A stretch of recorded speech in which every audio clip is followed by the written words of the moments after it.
Schools are also facing a growing threat of cyber attacks. A university in western Newfoundland is the latest in a long list of organizations and services impacted in recent months. CTV's Garrett Barry explains. Back to school is looking a little bit different at Memorial University's Grenfell campus. Obviously, not having Wi-Fi is not great, but they are actually finding some joy in this and going to the library and taking out more books than usual. The school has been hit by what officials will only call a cybersecurity incident.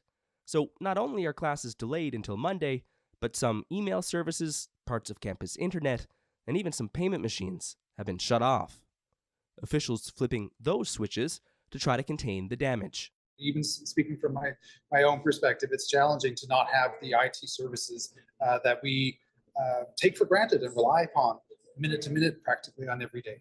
Dealing with the fallout and joining other public institutions, like the Toronto and London Public Libraries and the Université de Sherbrooke in Quebec, that have been hit with attacks. And because these universities have such a large amount of users that are either students or part of faculty, the cyber criminals just need to send an email to one of these folks, have them click on a link that they're not supposed to, and get infected. Terry Cutler sells cybersecurity solutions. He says he finds in his work, some groups think they're too small to get targeted.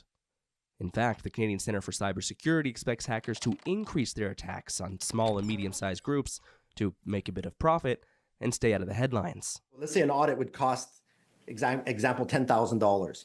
Then they get hit with a ransomware, and now their bill is going to be $300,000 and up.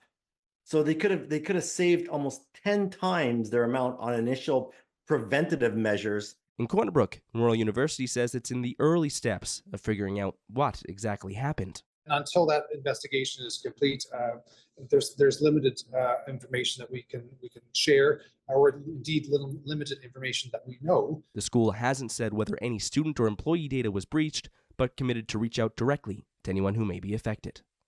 Garrett Barry, CTV News, St. John's.